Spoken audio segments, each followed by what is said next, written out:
बिस्मिल्लाहिर्रहमानिर्रहीम। अस्सलाम वालेकुम students, welcome back to my YouTube channel. मैं हूँ सादिया तैयब। जी स्टूडेंट्स, आज हमने 9th class biology chapter number 1 का लेक्चर नंबर 3 लेना है। लेक्चर नंबर 1 में हमने बायोलॉजी की डेफिनेशन, साइंस की डेफिनेशन, डिवीजन ऑफ बायोलॉजी और कुछ ब्रांचेस ऑफ बायोलॉजी डिस्कस की थी। लेक्चर नंबर 2 में हमने सारी की सारी जो है ब्रांचेस कंप्लीट की थी। आज का जो हमारा टॉपिक है वो है relationship of biology to the other sciences.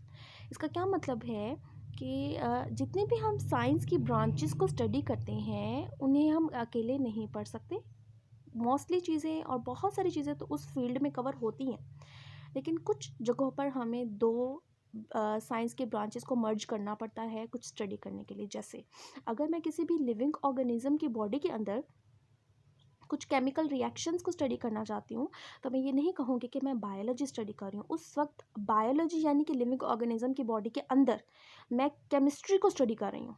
तो इसलिए बायोकेमिस्ट्री दोनों को मिलाए बगैर मैं उस ब्रांच को, उस पॉइंट को स्टडी नहीं कर सकती। ठीक है, तो यही हमने देखना है आज के टॉपिक में कि बायोलॉजी दूसरी ब्रांचेस के साथ या दूसरी साइंस के साथ किस तरह से रिलेटेड है, क्या रिलेशनशिप है बायोलॉजी का दूसरी साइंसेस के साथ। तो दूसरी साइंसेस कौन कौन सी हैं? मेजर जो हम जानते हैं वो है फिज़िक्स, केमिस्ट्री है और बायो की तो हम बात कर रहे हैं। उसके अलावा मैथमेटिक्स है।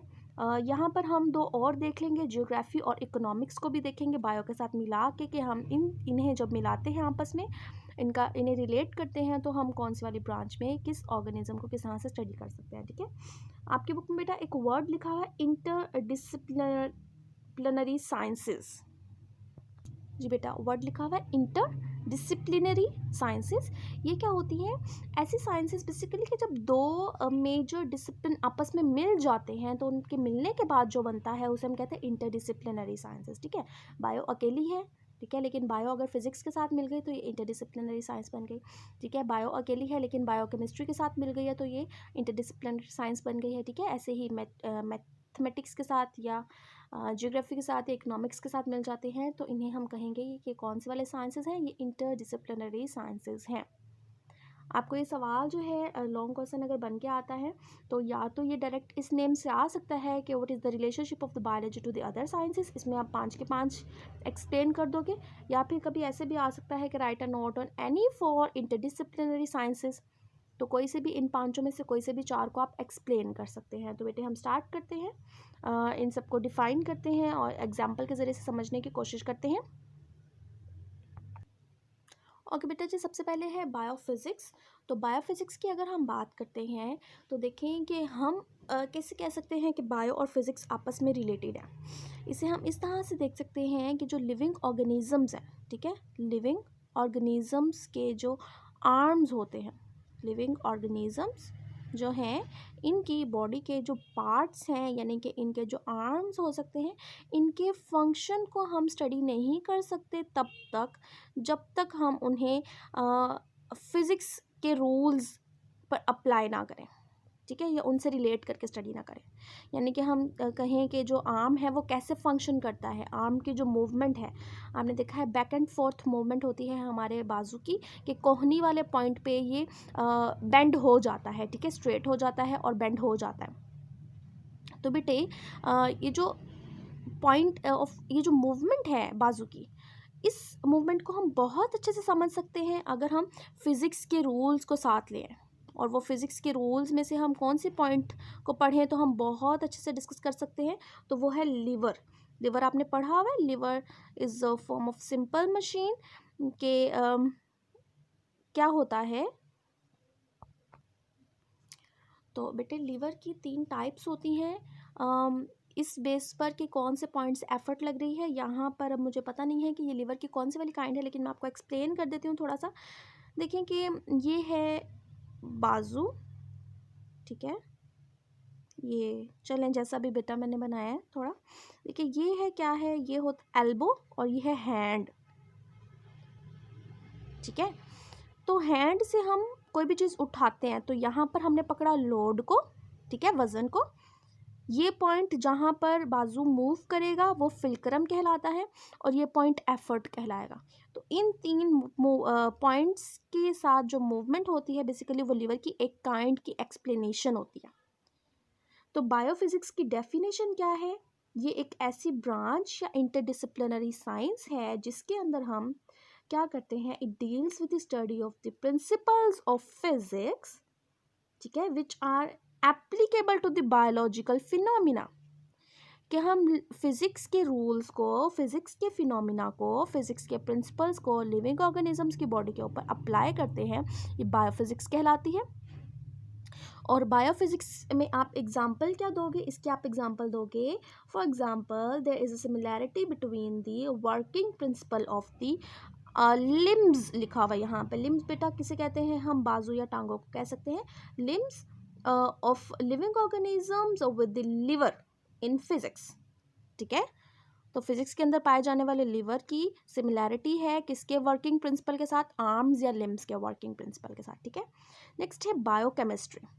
तो बायोलॉजी, केमिस्ट्री में हम क्या स्टडी करते हैं, हम केमिकल्स को स्टडी करते हैं, केमिकल कंपाउंड्स को, उनकी फॉर्मेशन को, उनकी कंपोजिशन को स्टडी करते हैं।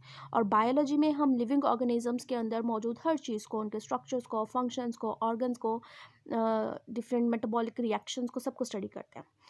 तो जब हम लिविंग ऑर्गेनिज्म की बॉडी के अंदर मौजूद केमिकल्स को स्टडी करेंगे तो ये बायोकेमिस्ट्री बन जाएगा, ठीक है। क्या कहा कि हमने लिविंग ऑर्गेनिजम्स की बॉडी के अंदर केमिकल्स को, ठीक है, और उनके अंदर होने वाले प्रोसेसेस को, केमिकल्स कौन कौन से हो जाएंगे, केमिकल्स हो जाएंगे, वाटर जो है वो केमिकल है, ग्लूकोज केमिकल है, और भी बहुत सारे केमिकल्स हो सकते हैं। और प्रोसेसेस कौन कौन से हो सकते हैं, रेस्पिरेशन हो सकता है, फोटोसिंथेसिस हो सकता है।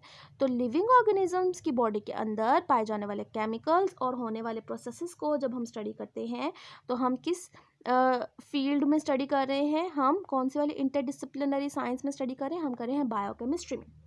इसकी डेफिनेशन क्या है, it deals with the study of the chemistry of different compounds and processes occurring in the living organisms.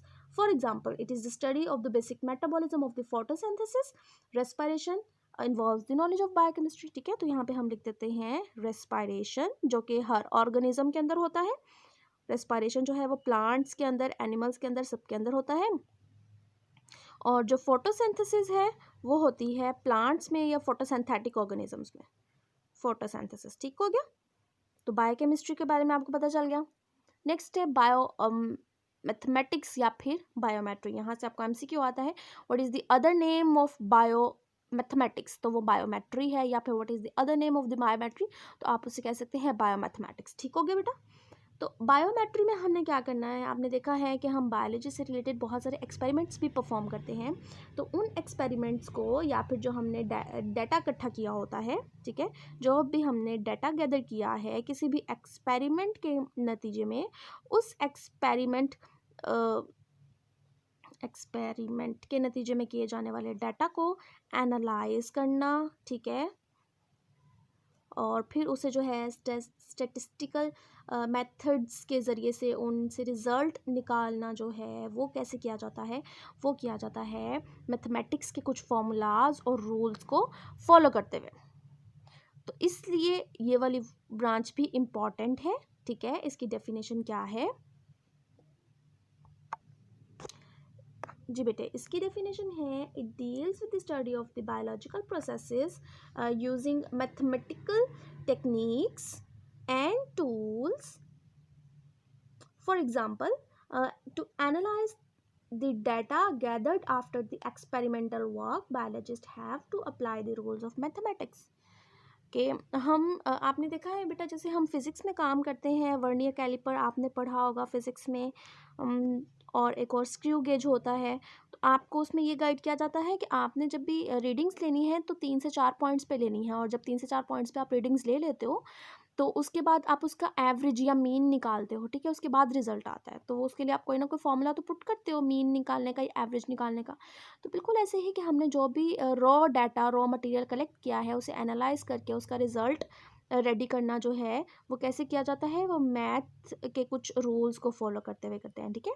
तो ये बायोमेट्री हो गया। नेक्स्ट है बायोजियोग्राफी, ये बहुत इंपॉर्टेंट है। बायो का मतलब हम पता है लिविंग ऑर्गेनिजम्स, जियो का मतलब होता है अर्थ, ठीक है, और ग्राफी मीन आपने ग्राफ प्लॉट करके बताना है कि लिविंग ऑर्गेनिजम्स अर्थ पर कहाँ कहाँ पाए जाते हैं। जैसे देखें कि जो पोलर बियर्स हैं, पोलर बियर्स वो हमें कहाँ नज़र आएंगे, या हम उन्हें स्टडी करते हैं कि जियोग्राफिकली कहाँ रहते हैं, तो पोलर बियर्स हमें कहाँ मिलेंगे, पोलर रीजन्स में। ठीक है, तो इसी तरीके से जो ट्रॉपिकल एरियाज़ होते हैं वहाँ पर कुछ स्पेसिफिक स्पीशीज़ पाई जाती हैं, एनिमल्स की भी और प्लांट्स की भी। ऐसे ही पोलर रीजन्स में भी स्पेसिफिक स्पीशीज़ हैं, और ऐसे ही जो है टेम्परेट रीजन में भी स्पेसिफिक स्पीशीज़ पाई जाती हैं, प्लांट्स की भी और एनिमल्स की भी। तो उन्हें लोकेट करना और फिर उन्हें अपने डाटा में रिकॉर्ड करना या सब कुछ इसके बारे में फाइंड आउट करना, वो किस में करते हैं, बायोजियोग्राफी में। ठीक है, तो बायोजियोग्राफी की डेफिनेशन मैं आपको बता देती हूँ, आपकी बुक में लिखा हुआ है, it deals with study of the occurrence and distribution of the different species of living organisms in different geographical regions of the world. ठीक है, नेक्स्ट इसके बाद हमारे पास है बायो इकोनॉमिक्स। अब इकोनॉमिक्स में हम किस चीज़ को स्टडी करते हैं बेटा, इकोनॉमिक्स में हम स्टडी करते हैं बेनिफिट्स एंड लॉसेस को। तो बायो इकोनॉमिक्स में हम किस बारे में स्टडी करेंगे, अब बायो मीन्स यहाँ पर सिर्फ एनिमल्स नहीं है, यहाँ पर हम प्लांट्स की भी बात करेंगे और यहाँ पर हम एनिमल्स की भी बात करेंगे। तो अगर हम सिर्फ प्लांट्स की बात करें तो प्लांट्स में हम देखते हैं बहुत सी फील्ड क्रॉप्स होती है ना, फील्ड क्रॉप्स जो कि हम ग्रो करते हैं। तो फील्ड क्रॉप्स को ग्रो किया जाता है तो बहुत सी ऐसी होती हैं कि हम नॉर्मल से ज़्यादा अगर ग्रो कर लेते हैं तो हम क्या करते हैं, उसे एक्सपोर्ट कर देते हैं। तो फिर एक्सपोर्ट करने के बाद हमें आमदनी होती है, हमें पैसे मिलते हैं। ठीक है, तो हमें क्या हुआ, बेनिफिट हुआ। और अगर हमने जो फील्ड क्रॉप ग्रो की है किसी वजह से जो है वो फील्ड क्रॉप्स नहीं ग्रो कर सकी, तो हमारा जो सारा सरमाया है वो ख़त्म हो जाता है और हमें उल्टा नुकसान हो जाता है।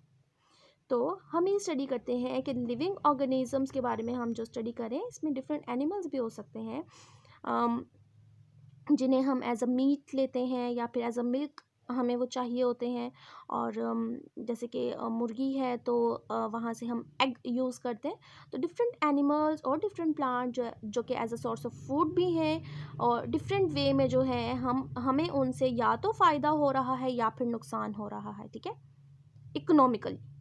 तो उन सब चीज़ों को हम स्टडी करते हैं बायो इकोनॉमिक्स में। तो इसकी डेफिनेशन है, it deals with the study of the organisms from economical point of view. For example, the cost value and profit value of the yield of wheat can be calculated through bioeconomics and benefits or losses can be determined। कि हम पता लगा सकते हैं कि हमने जो field crop grow की है इससे हमें कितना फ़ायदा हुआ, कितना नुकसान हुआ। ठीक है, तो बेटा जी आज का जो लेक्चर था हमारा इतना ही था। उसमें हमने यही 5 जो मेजर साइंसेस हैं, इंटरडिसिप्लिनरी साइंसेस हैं, इन्हें स्टडी करना था। ठीक है, कौन कौन सी हैं, बायोफिज़िक्स है, बायोकेमिस्ट्री है, बायोमैथमेटिक्स या बायोमेट्री है, बायोजियोग्राफी है और last one is the bio economics. फिर से बता दूं, इनमें से मेजर ये लॉन्ग क्वेश्चन आता है। मैं भी एक्सप्लेन कर दूं कि इस टाइम पे जब मैं वीडियोस बना रही हूँ कोविड-19 की सिचुएशन है, जिसकी वजह से 2021 में जो एग्ज़ाम्स लिए जाने हैं वो स्मार्ट सिलेबस के अकॉर्डिंग हैं। ठीक है, उसमें ये टॉपिक इंक्लूड नहीं है, लेकिन क्योंकि ये मैं बना रही हूँ कि नेक्स्ट ईयर्स में भी स्टूडेंट्स इससे फ़ायदा उठा सकें, तो मैंने इसे टॉपिक एक्सक्लूड नहीं किया अपने वीडियोस में और मैंने इसे शामिल किया है। ठीक है, आई होप कि आपको समझ आ गई होगी, और अगर वीडियो की समझ आ जाती है तो लाइक करना मत भूलिएगा, चैनल पे नहीं है तो सब्सक्राइब कर दीजिएगा। अल्लाह हाफ़िज़।